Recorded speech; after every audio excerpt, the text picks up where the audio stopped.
What does a person have to do to make you love them so nice and so warm at night? I love it. I love it. Ooh.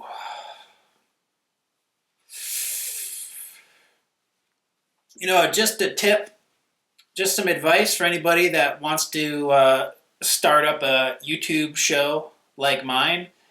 Um, a little pre-video fondling of your breasts.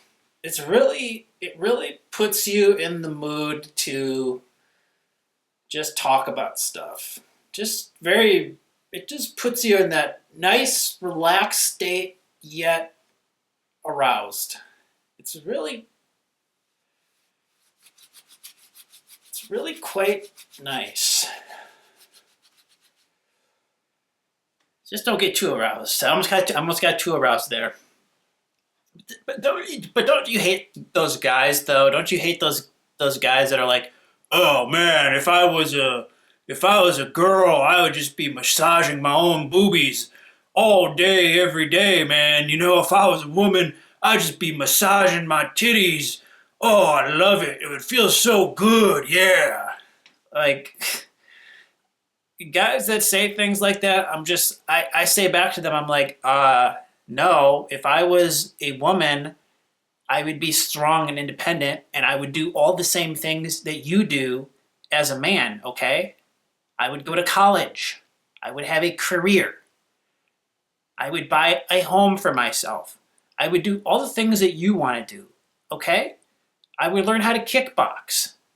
All the things that men can do, I can do. I'm not just a pair of tits. I'm not just a self-pleasuring pair of boobies. So stop being such a misogynist, you jerk. The other thing I was thinking about, I was hearing some people talk about the world being flat, how there's still some people that think the world is flat, but there was a time when everybody believed that the world was flat. And one of the biggest problems was for the people living in New Zealand. As you can see, this is New Zealand right here on the map. But if you turn this around, look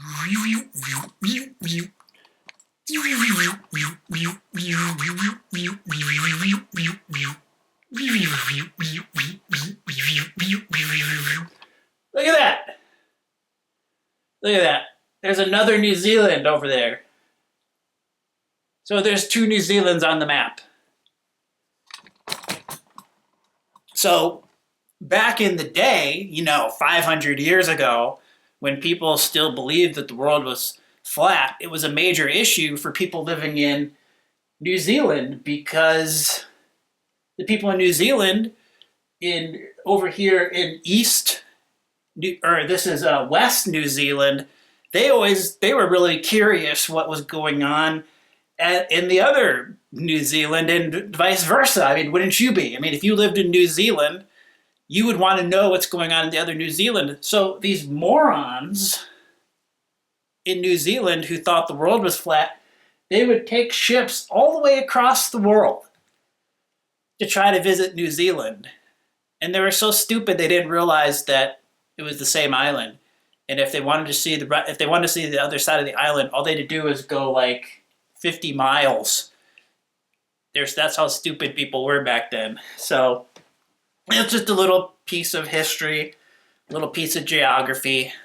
We don't want everything just to be silliness and stuff on this channel. So I always like when people learn something, Oh yeah, I do.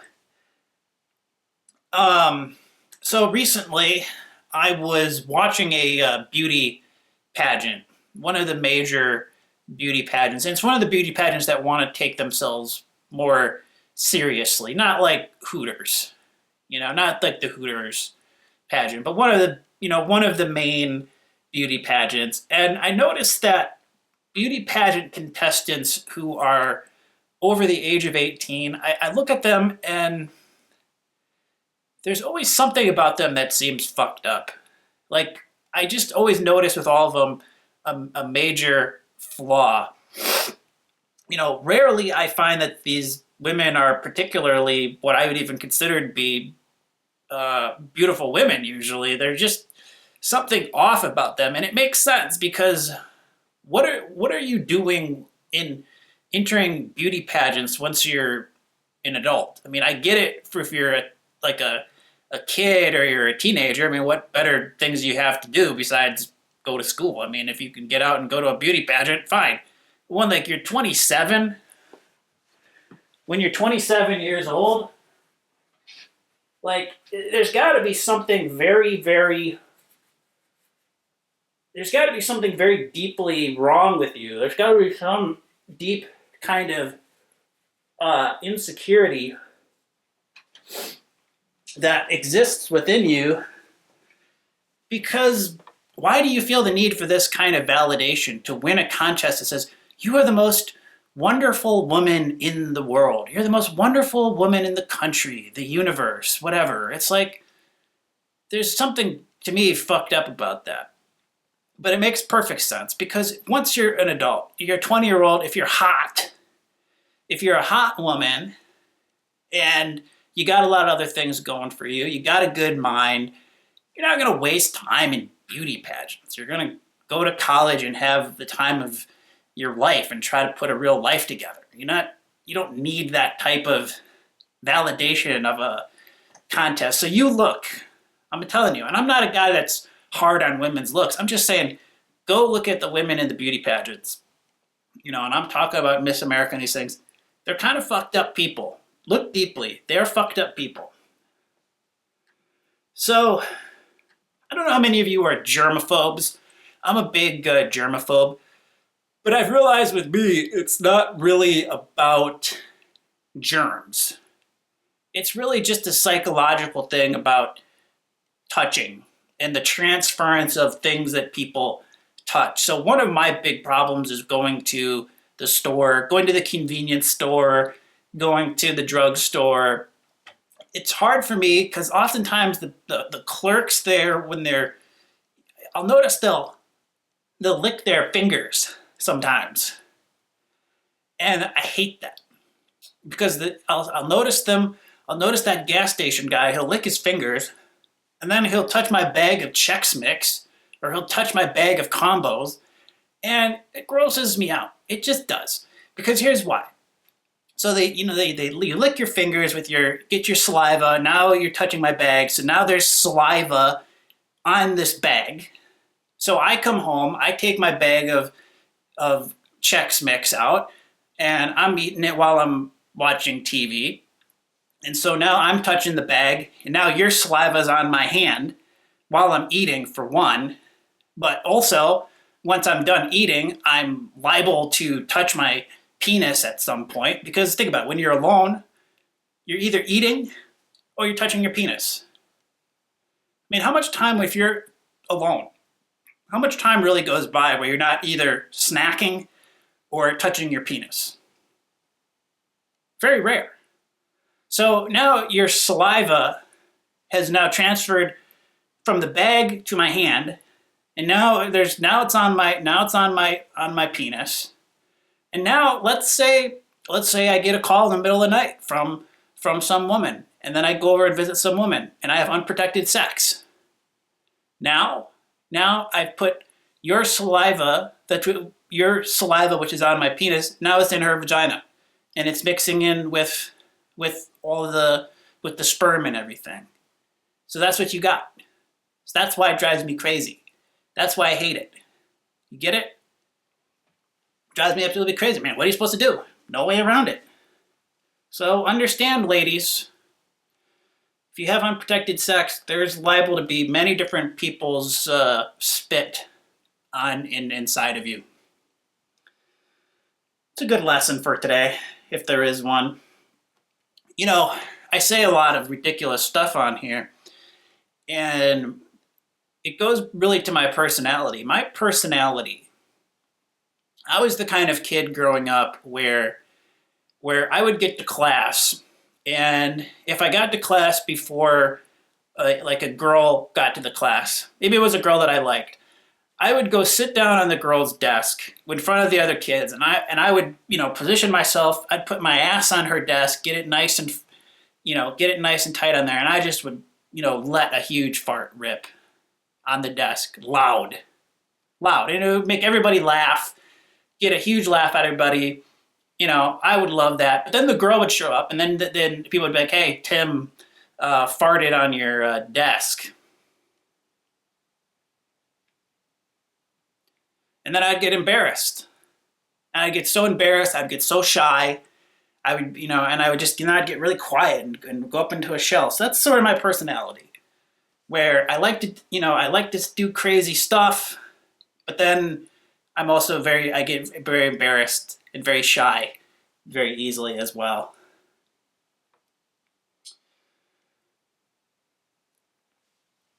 Here's something interesting I noticed. If you live in a metropolitan area, you probably have maybe a dozen different Starbucks just in your area that you've visited. And I've noticed something very interesting, that when you go to certain Starbucks, you'll notice that the baristas you'll notice trends of the people who work there are of a certain attractiveness. Like certain Starbucks you'll go to, and the girls that are working there are beautiful. I mean, more beautiful than the aforementioned beauty pageant contest. Like they're all gorgeous women that work there, and the guys that work there too are usually very model like as well. And then other Starbucks that you'll go to, you will not see one. You'll not see one very attractive person, and I think it's got to do with whoever is doing the hiring. Some people say, "Hey, let's get hot people working because that gets people coming back to the Starbucks if they want to see our hot baristas," or they're just, or it's just some guy who's a sucker and he wants to, try to hire pretty girls so he can, have a shot at them himself. I don't know. And then on the other hand, you say the places that don't have attractive baristas, you wonder, maybe that's a manager that doesn't want the distractions, says, "I don't want everybody falling in love here. I want to have a coffee shop that runs, and I just want it to be about the coffee, and I don't want, I just want normal looking people." I think it's interesting. I really do. I tend to prefer female baristas because the male baristas sometimes they make me a little uncomfortable sometimes. Like, I'll just get a cup of coffee and then they'll ask me a question. They'll be like, "Hey, what are you up to today?" Or "What's new?" And I was like, I don't know how to answer that. I don't know how much you want to know about me. I don't particularly want to tell you anything about me. Not because I'm a jerk. It's just a lot of work to think of those things. And sometimes when I go there, sometimes when I go to Starbucks, what I have to talk about, if you ask me what am I doing today, it's making this video. So what am I supposed to do? Tell them about my YouTube channel? If I tell them about my YouTube channel, then I can't talk about them. I can't talk about going to Starbucks if I know the people from Starbucks might watch the videos. That would make me very uncomfortable to go there. So it's a major dilemma. Something I don't notice as much anymore is I don't notice as many worms on the sidewalks after it rains. I remember as a kid that it would rain, and then after it was done raining, there'd just be freaking worms all over the place. It was fucking disgusting. Horrible. Try to walk through that. You're stepping on them. You're riding your bike over them. It's terrible.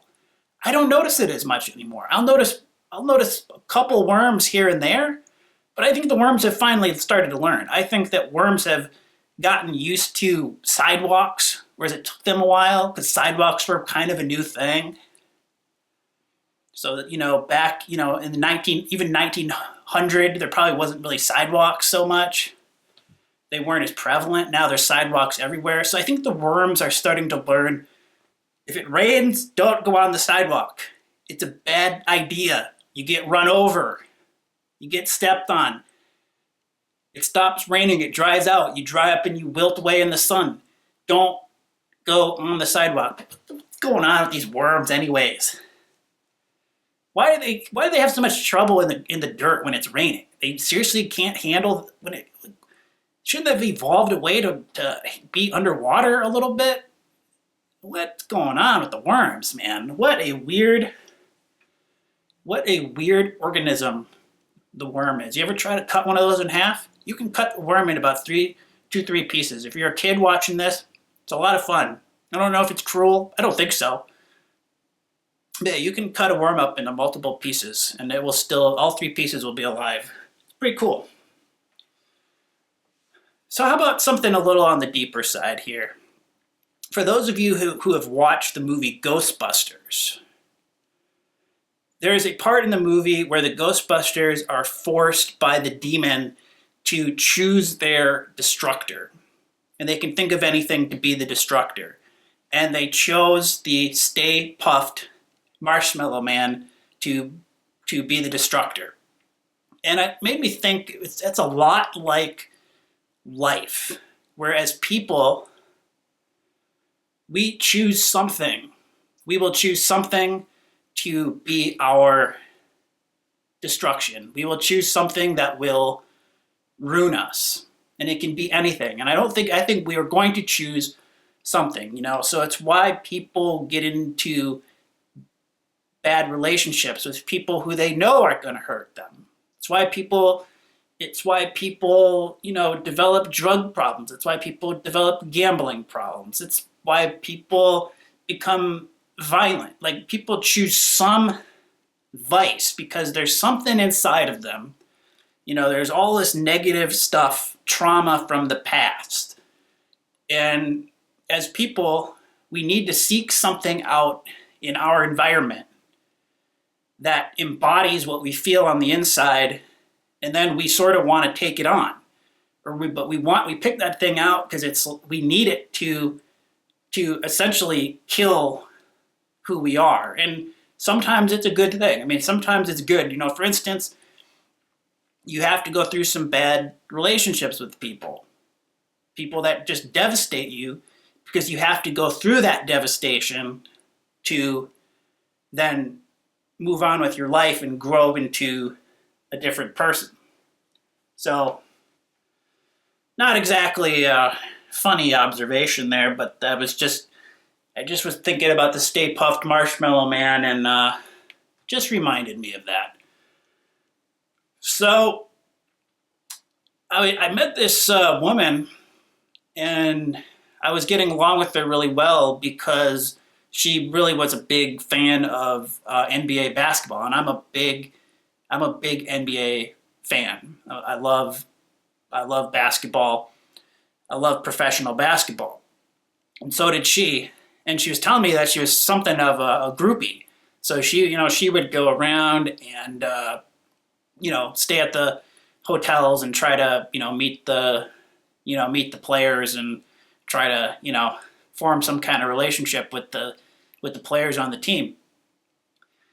And it was weird because she told me that her favorite team was the Chicago Bulls, but it was weird because her pussy smelled like $1,000,000. I don't know. The jokes aren't my best. Those types of jokes aren't my best. But I was just thinking about that. She's a Bulls fan, but her pussy smells like $1,000,000. It's pretty funny. So I'm going to end on this one here. So we're speaking about basketball. We're speaking about the NBA. There was something that happened where during a game, LeBron James was running and he flew out of bounds and he ran over this woman sitting in the front row. And this woman turned out to be the wife of a professional golfer named Jason Day. And so LeBron James runs over this woman and she has to get carried out on a stretcher. She gets taken out by an ambulance and has to go to the hospital. Now tell me if I'm a jerk. Tell me if I'm a horrible person. But when that story happened, when I came back to check it out the next day, I was a little disappointed that she wasn't paralyzed. She was okay.